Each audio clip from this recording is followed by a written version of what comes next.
नमस्कार, मैं डॉक्टर राकेश पाठक। क्या आप ये कल्पना कर सकते हैं कि राष्ट्रीय स्वयंसेवक संघ में बगावत हो सकती है? क्या आपने कभी सोचा है कि आरएसएस जैसे अनुशासित संगठन में बगावत हो जाए और संघ के निष्ठावान प्रचारक संघ से अलग होकर एक राजनीतिक पार्टी बना लें? क्या आप ये कल्पना कर सकते हैं कि जिस वक्त देश के 5 राज्यों में चुनाव होने वाले हैं, उनमें से 3 ऐसे राज्य हैं जो राष्ट्रीय स्वयंसेवक संघ के गढ़ माने जाते हैं, मध्य प्रदेश, छत्तीसगढ़ और राजस्थान। ऐसे मौके पर संघ के वरिष्ठ प्रचारक और स्वयंसेवक संघ से अलग होकर ऐन चुनाव के मौके पर एक नई पार्टी बना लें। बिल्कुल, आप सोच नहीं सकते, लेकिन ऐसा हो गया है। और इस नई पार्टी की नींव आज मध्य प्रदेश की राजधानी भोपाल में रख दी गई है। संघ के वरिष्ठ प्रचारकों ने संघ से अपने आप को अलग करके भारतीय जनता पार्टी के सामने एक विकल्प के रूप में नई पार्टी खड़ी कर दी है। तो दोस्तों, माजरा यह है कि राष्ट्रीय स्वयंसेवक संघ के 4 प्रचारकों ने एक नई पार्टी बनाने का ऐलान कर दिया है। पहले इन प्रचारकों का परिचय आपको दे दें, फिर इनकी पार्टी का नाम भी आपको बताएंगे। पहला नाम है अभय जैन। अभय जैन राष्ट्रीय स्वयंसेवक संघ में 1986 से लगातार सक्रिय रहे। लगभग 2 दशक से अधिक संघ में रहने के दौरान उनके पास बड़े बड़े दायित्व रहे। वे साधारण स्वयंसेवक नहीं है, संघ के कोई साधारण कार्यकर्ता नहीं है। अभय जैन के पास कौन कौन से दायित्व रहे, ये भी आप जान लीजिए। अभय जैन के पास इंदौर के विभाग प्रचारक का जिम्मा रहा। वे मध्य भारत प्रांत के सेवा प्रमुख, बौद्धिक प्रमुख रहे। इसके अलावा वे सिक्किम जैसे महत्वपूर्ण राज्य के, जहां संघ अपना विस्तार करना चाहता है, हम सब जानते हैं कि पूर्वोत्तर में संघ लगातार पांव पसार रहा है, वहां भी वे विभाग प्रचारक के रूप में सक्रिय रहे। दूसरे हैं मनीष काले। मनीष काले भी संघ के पुराने कार्यकर्ता हैं, ग्वालियर में सक्रिय रहे हैं, रीवा के विभाग प्रमुख रहे। तीसरे हैं विशाल बिंदल। विशाल बिंदल राष्ट्रीय स्वयंसेवक संघ के भोपाल के संभाग प्रचारक रहे। और चौथे हैं डॉक्टर सुभाष बारोट। ये सारे लोग पिछले 2 दशक से राष्ट्रीय स्वयंसेवक संघ के साथ सक्रिय थे और इनके पास संघ में बड़े महत्वपूर्ण दायित्व थे। जैसा कि मैंने आपको बताया कि अभय जैन के पास सेवा प्रमुख और बौद्धिक प्रमुख जैसे दायित्व थे, जो संघ में बहुत महत्वपूर्ण दायित्व माने जाते हैं। इन सब लोगों ने पिछले कुछ समय से अपने आप को धीरे धीरे करके संघ से दूर कर दिया था, और अब इन लोगों ने सामाजिक कार्य करते करते संघ से दूर होने के बाद ये लोग भारत हित रक्षा अभियान चला रहे थे। इस भारत हित रक्षा अभियान के तहत ये लोग और इनके बाकी सब संघी साथी सामाजिक आंदोलनों में सक्रिय थे। ये वे लोग हैं जिन्होंने मध्य प्रदेश में शिवराज सिंह की सरकार रहते हुए व्यापम जैसे महाघोटाले में आंदोलन चलाया था। अभय जैन ने भारत हित रक्षा अभियान के बैनर पर 50,000 post card Madhya Pradesh high court को लिखवाए थे व्यापम की जांच के लिए। इसके अलावा भी लंबी फहरिस्त है उनके सामाजिक कामों की, जिसमें ओंकारेश्वर जो है उसको पर्यटन क्षेत्र बनाने का विरोध ये लोग करते आए हैं। इंदौर में जब दंगे हुए थे तब भी इन लोगों ने पीड़ितों की सहायता की थी। ग्वालियर में ठाटीपुर क्षेत्र में जो पेड़ों के कटने का सिलसिला चल रहा है पुनर्घनत्वीकरण योजना के अंतर्गत, उसके खिलाफ भी ये लोग आवाज उठाते रहे। और ऐसे समर्पित संघ कार्यकर्ताओं और प्रचारकों ने ऐन चुनाव के मौके पर एक नई पार्टी बनाने का ऐलान कर दिया है। आइए अब आपको इस पार्टी का नाम बताते हैं। इनकी नई पार्टी का नाम है जनहित पार्टी। अभय जैन और उनके साथियों का कहना यह है कि वे इस विधानसभा चुनाव से पहले अपनी नई पार्टी का रजिस्ट्रेशन चुनाव आयोग में करवाने की कोशिश करेंगे। अगर पार्टी का पंजीयन हो गया चुनाव आयोग में तो उस पार्टी के बैनर से ही इस जनहित पार्टी के नाम से ही वे मध्य प्रदेश में और बाकी राज्यों में अपने प्रत्याशी खड़े करेंगे।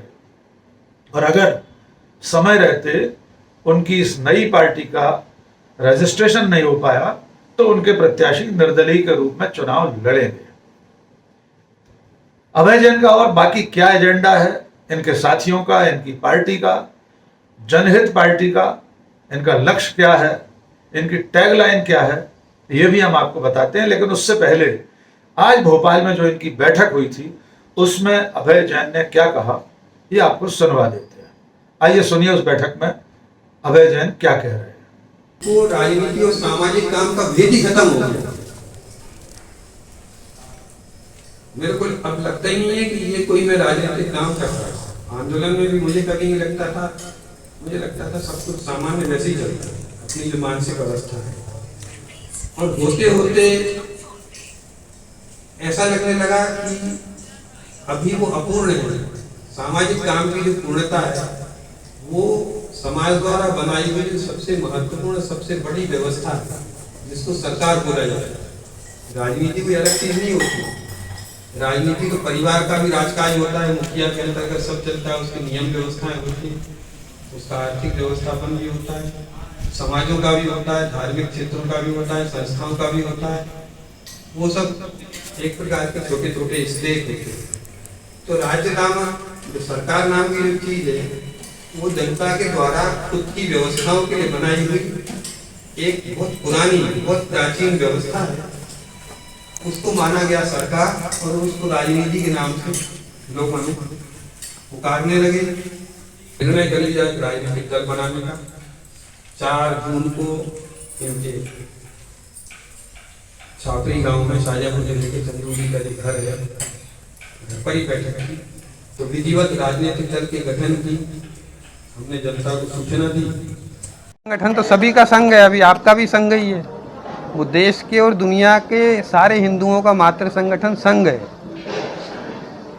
तो वो एक अलग विषय है। पर एक स्वयंसेवक के रूप में समाज में अपनी अपनी गतिविधियां चलाना, उसके लिए संघ ने सबको भारतीय विचारधारा के अनुसार काम करने के लिए पूरी स्वाधीनता दी। तो पार्टी भविष्य में संघ से विचार देगी, संघ से कंसल्ट करेगी किसी मुद्दे। संघ ने तो पहले ही विचार दे रखा है पूरे देश के सब लोगों को, आपको भी दे रखा है। जब जरूर जिस तरह से भारतीय जनता पार्टी कंसल्ट करती है, विषय लेती है उनसे, तो उस तरह से आप भी कंसल्ट करेंगे संघ से? नहीं, हमारा कंसल्टेशन इनफॉर्मल रहता है, फॉर्मल नहीं रहेगा किसी से। फॉर्मल तो केवल हमारा जो फोरम है पार्टी का, उसी पर होगा विचार में। इनफॉर्मल के रूप में ये किसी से करें, हम किसी से करें, स्वतंत्र है। एक बड़ी बात हमेशा ये आती, आप पार्टी जब बनी तो भ्रष्टाचार के खिलाफ उन्होंने आंदोलन किया, पूरे देश भर ने समर्थन भी किया।